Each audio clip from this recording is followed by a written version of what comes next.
We're going to continue the Jesus Way series, and basically in the springtime, as I've said, I like to walk through gospel stuff, Jesus stories. Matthew, Mark, Luke, and John, the biographies of Jesus. And I think that it's important, if you follow Jesus or are interested in Jesus, the reason you want to hang out in the Gospels a lot, spend a lot of your time in the Gospels, is because you get to see two things. You get to see God in the flesh, like this is what God is like. Here, look at Jesus. This is what God is like.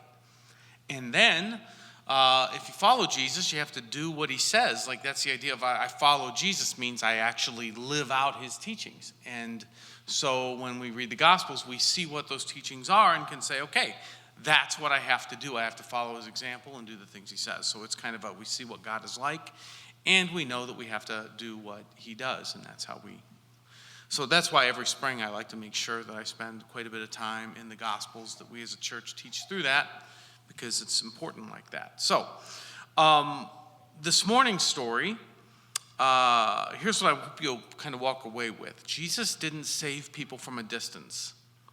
He ate with them at their table, just as they were, where they were. So if you feel too messy for God, you're the kind of person he moves toward. Like if you think you're too messy for God, you're going to see you're the kind of person he moves toward. And then at the same time, if you follow Jesus, I think you'll see that we're called to be a bridge, not a barrier. If you follow Jesus, you're called to be a bridge, not a barrier. So that's kind of what today is about. Now, Jesus first and foremost, and as we read through the Gospels, I hope you'll see, first and foremost, Jesus is accessible. He's approachable. And that's really important. Like if God really did become flesh, we really need for him to be accessible and approachable. We really need that, us as humans. And I think we'll see that. Now, I've learned a lot about approachability and accessibility through my oldest son, Spencer, when he was like a tween, 11, 12, 13, 14 years old in there. He was an autograph hawk. Like he would go, he spent a lot of time around, sports celebrities. He would hawk for autographs. And he also got to be bat boy a few times for the Guardians. And so I learned a lot about approachability by watching him, because it was fun to watch him. He was a shark. He could get the autograph. Mike Trout, Shohei Ohtani, which he sold for $40 because he wanted Madden. How about that? Huh? Talk with him about that. He loves that story. But I learned a lot about approachability and accessibility. So like Frankie Lindor, face of the MLB, especially at the time when he played for the Guardians, he would sign every game down by the dugout after the national anthem. Frankie would sign, and then after the game was over, he would sign for every kid in the parking lot. He'd go to the fence of the parking lot, and every kid, he wouldn't leave until every kid got a Frankie Lindor ball. I always loved that about him. Thought that was amazing, how a guy of that celebrity and that much success would sign for every kid. Donovan Mitchell, before the Cavs games, he'll sign. James Harden now, I guess he signs. Spencer doesn't do the autograph thing anymore, but he's always around and kind of just watching because he loves that culture. And Donovan Mitchell go hang out in the Muni lot, rubbing shoulders with the common folk. Then when Spencer was bat boy, Tyler Naquin, remember Tyler Naquin, the inside park home run guy? He came up to Spencer. I think Spencer was like 13 years old before one of the games. He's like, "Hey, my name's Tyler." Spencer's like, "Yeah, I know who you are." Then he said, "What's your name?" Like that, so that an athlete that has made it in the big leagues to say, "Hey, what's your name?" And then Napoli, remember Napoli, Party at Napoli's? He would go over and find Spencer before he went to his at-bats, and he would smack Spencer on top of the helmet for good luck. So I always just love the accessibility that some of the celebrity athletes show, and I got to see that through Spencer's autograph and bat boy days. And then Jay Crawford, a Cleveland news guy who once sat behind the Sports Center desk Spencer will message him every now and then, and he's even offered to kind of try to help Spencer as Spencer gets up and going with his YouTube channel and things like that. So just deeply appreciated the accessibility of sports celebrities and of celebrity. I love stories like that when they're willing to kind of interact with the anybodies of the world. So this brings us to Jesus in our story today, because the scripture tells us that God became flesh in Jesus. And there are a lot of ideas about God out there, and many of them emphasize kind of the separation between God and human, like the gap, us being sinful humans and God being a holy God. And there's obviously a gap there, but a lot of times that gets emphasized. But what we see in this story today is that Jesus shows up as a celebrity kind of representing that gap. I mean, he's God in the flesh. He can do miracles. He's a phenomenal teacher. So he has status, the long-awaited Messiah, God in the flesh. And he also has celebrity in that when you can teach and do miracles, people want to hang out with you. You're a pretty popular guy. So he's got both of those things going for him. And now we're going to get to see how he interacts with the common folk of his day and time. Mark chapter 2. This is such a fun moment. Mark chapter 2. Once again, Jesus went out beside the lake. A large crowd came to him, right? He's got some celebrity fans out there. And he began to teach them. And as he walked along, he saw Levi, son of Alphaeus, sitting at a tax collector's booth. Now, so much scandal. Like, Jesus is so accessible and approachable that it creates scandal. Like, I love the culture packed into these couple verses. I'll walk it through in a minute. So he sees tax collector Levi. Follow me, Jesus told him, and Levi got up and followed him. While Jesus was having dinner at Levi's house, so then he goes to Levi's house for dinner. Many tax collectors and sinners were eating with him and his disciples, for there were many who followed him. When the teachers of the law, who were Pharisees, they were like the religious elite, they saw him eating with sinners and tax collectors. They asked his disciples, the disciples were there too, why does he eat with tax collectors and sinners? On hearing this, Jesus said to them, it's not the healthy who need a doctor, but the sick. I have not come to call the righteous, but sinners. So I want to talk about the implications here. But first, I just want you to see the approachability of Jesus.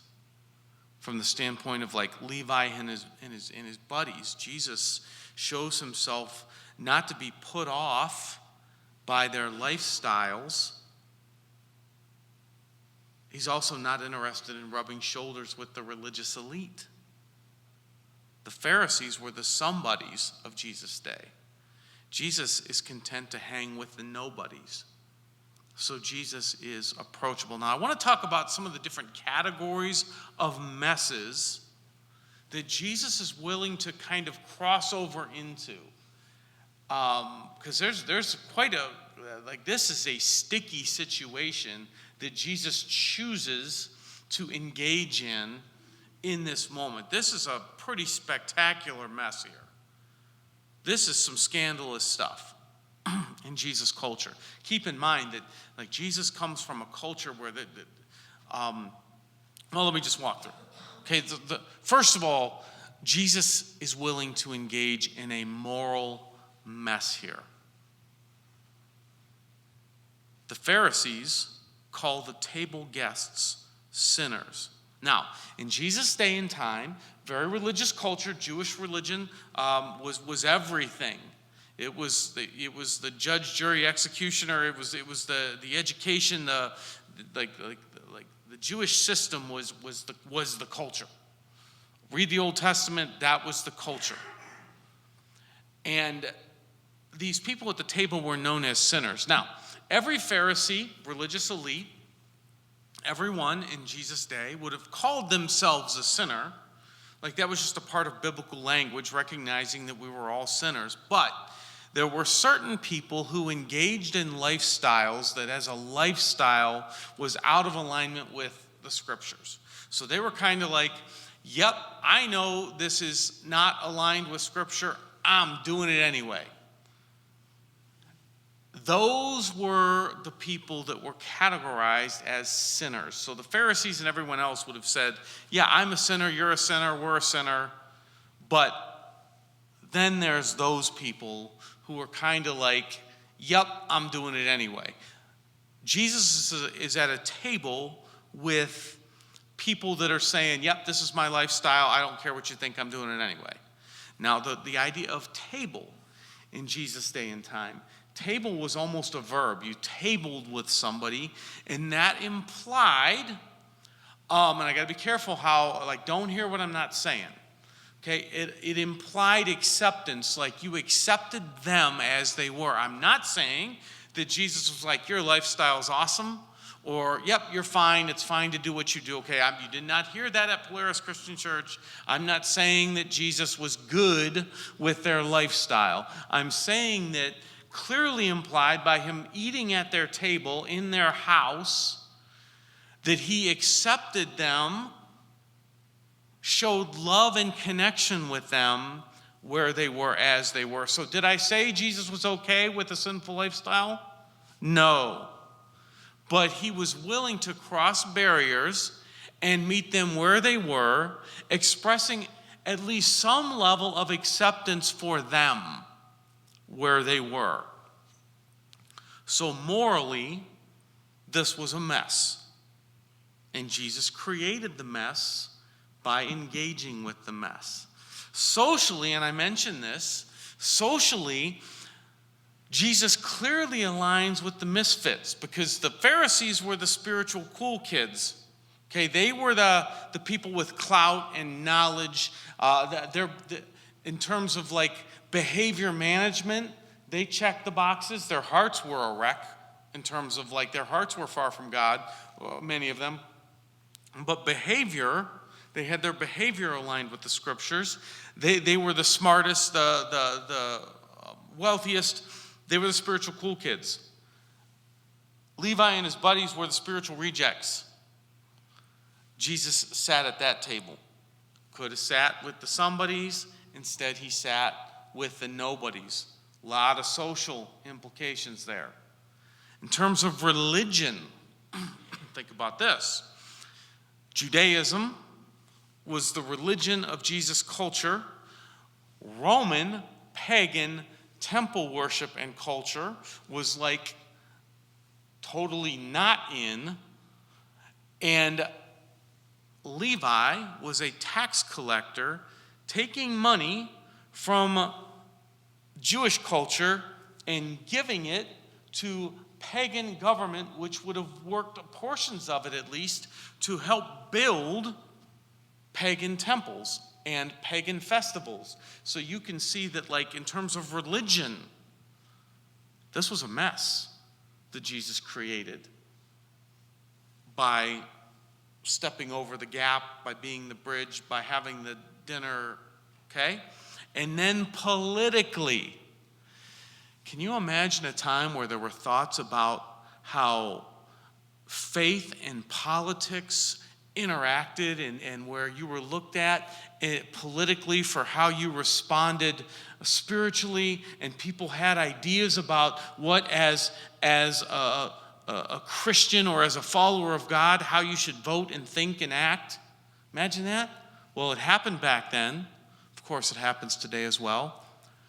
In Jesus' day and time, I really thought that joke would go better. I got to go back and rethink because it bombed in both services, and I kind of thought it would be like one of those, I see what you're doing from early on. I need to leave a little note here.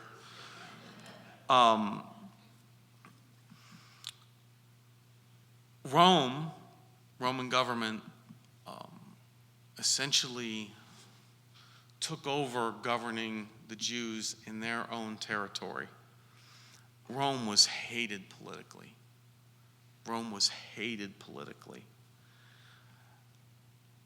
A tax collector was someone who chose to take money from their own people and give it to the other side of the aisle. And I'm not talking about even the other side of the aisle. Like, hold on, like this would be like, well, let's get a little real here. And this isn't in my notes, so I can't be held responsible for it. Let's just say this Iran thing went really, really bad, and now Iran somehow controlled our mainland. Mark Simonitis here sees an opportunity, contacts Iran, and is like, hey, I'll collect taxes for you.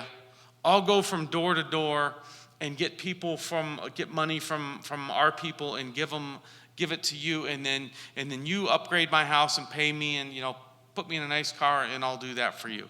How would Mark be received by us if he's barely tolerable as it is? We do share an affinity for Diet Coke. Oh, you got, oh, nice. But this was Matthew. In a very real sense, this was the political backdrop. Matthew and Levi are interchangeable. Levi, also called Matthew, was taking money from his own people and giving it to a foreign government. Like, that's the level of political charge. And Jesus says, follow me, hang with me.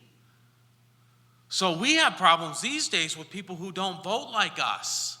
Imagine what that would have been like. And Jesus is willing to cross those barriers. So let's talk about a few barriers here that we might get hung up on if we're going to really make this story, take this story and apply it to our life. Number one, for many people, there is a very real barrier felt between us and Jesus. We can identify with Levi and his buddies because we feel the gap between us and Jesus. We are aware of where we have been. Based on the church background or the family of origin background, maybe you come from like a high guilt background, and you are ever aware of the distance between you and Jesus.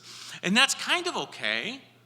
I mean, we don't want to get to the place where we feel, if you're peer-to-peer, you got problems spiritually. Like if you think somehow you deserve it.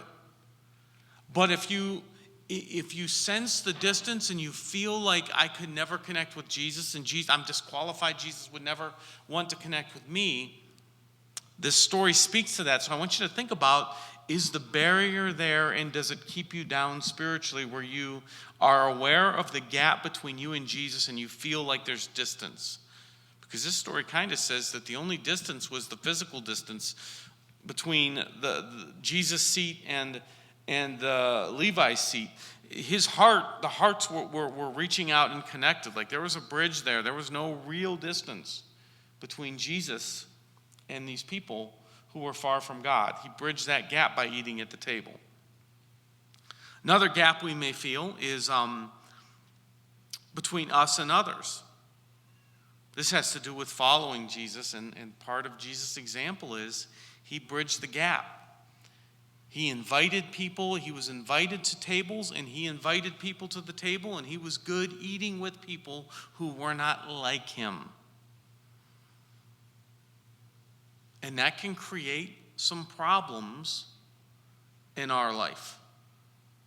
Because we're expected, if we follow Jesus, to have friendships with people who are also following Jesus and people who are not following Jesus. And that can create all kinds of tension because we live in a day where, politically speaking, when you think about it, there are families who are destroyed by people who you don't vote like me, I'm out. Go do your own thing. Oh, and you're not going to write them off, then I'm out with you. Like who we hang with these days can deeply affect who's willing to hang with us. And maybe we feel that tension when it comes to who we invite into our circle of friendship. So I feel that tension in this story, and certainly it's applicable as we think about putting it into practice in our own life. And then the third barrier might just be, like, let's set the social implications aside.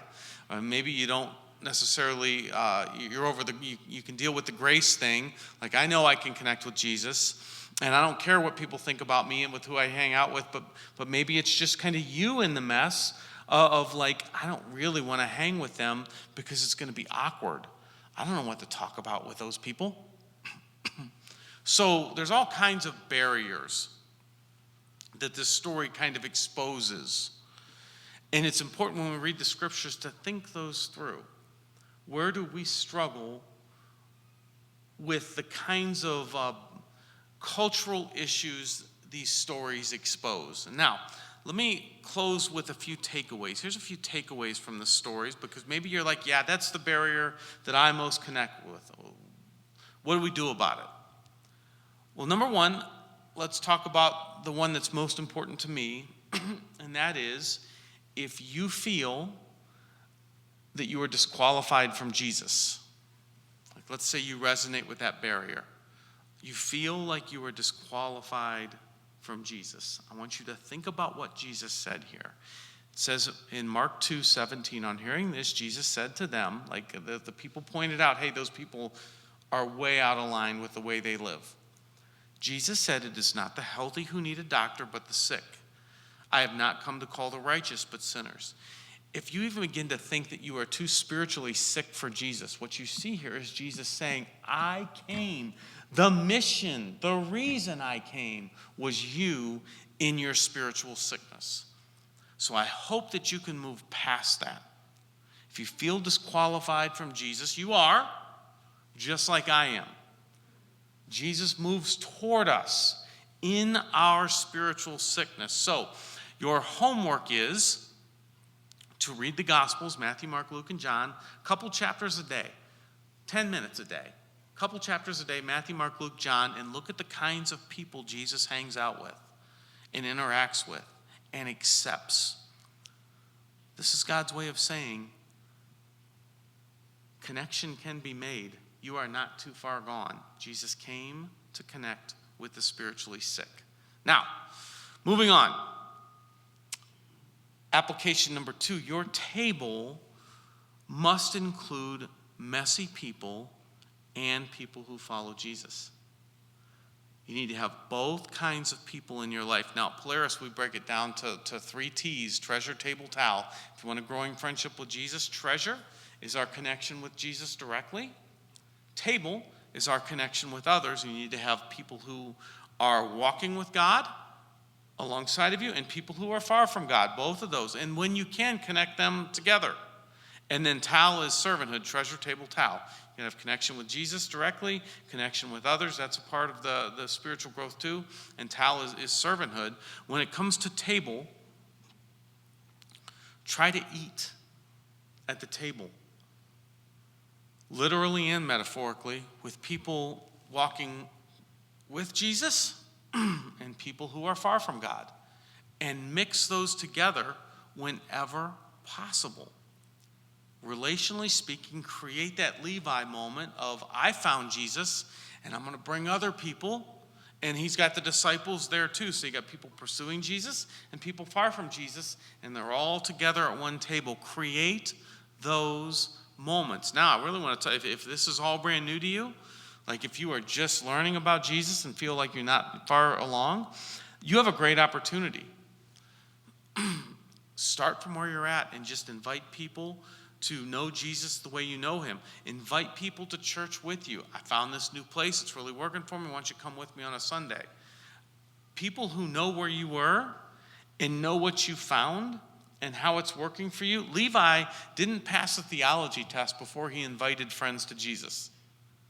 It was like day one. He didn't know much about Jesus. He just invited. You're in a great position wherever you are to invite people to connect with Jesus to the level that you connect with him, even if you're just on the first rung of the ladder. So this invitational culture thing, invite. It's a part of walking with Jesus and growing in friendship with Jesus, is inviting people to Jesus just as they are, just as you are. That leads me to the last thing to think through, is just be a bridge, not a barrier. Be a bridge, not a barrier. Christianity, Christians, the church is known right now, like the reputation is barrier. It's known for putting people off and shutting people out. And we got to fix that. And I think that happens largely at the table of friendship and engaging in the process. Because here's the thing. How many of you, show of hands, how many of you are not where you were 10 years ago with your thoughts about parenting, politics, and theology? How many of you are not where you were 10 years ago? You've evolved. I've evolved. I don't believe the same things in all of those categories. And it took time. And if that's the case and you have evolved in your thinking, your ideas about parenting, your ideas about church, about politics, about anything, it probably didn't start, that evolution, that change, that growth didn't happen because somebody sat you down and said, here's where you're wrong. How could you be a Christian and vote that way? How could you whatever, what kind of a parent does that? It happens with space in relationships. And that happens when we cross over and we're a bridge by connecting and giving space and time and grace and patience and inviting people into life as they are and letting God change them and us. And so we say things like, but doesn't God want to change them? And love the sinner, hate the sin, and things like that. And that's all, yes, but this takes time and space. When do we get to fix them? Well, just in relationship with love and trust over time and space. It often starts, like there's often a table included in that growth. Jesus didn't save people from a distance. He ate with them at their table, just as they were. So if you feel too messy for God, it turns out you're the kind of person Jesus moves toward. And if you're already following Jesus, you're called to be a bridge and not a barrier in relationship with all kinds of people. So I want to invite the band back up for one last song. And I think this whole thing, I really think this whole thing starts whether we need to be open to connecting with Jesus ourselves or finding patience and space and grace to interact with people who aren't like us. I think it all starts when we kind of drink deeply in what it means for God to be approachable, when we contemplate the grace that God showed us and the distance Jesus was willing to travel to connect with us in our mess. It's soaking that in, letting that marinate, and celebrating. It's a celebration of the grace of God that kind of opens doors for us to engage the way Jesus engaged with other people who aren't like us. And this song presents a great opportunity for that.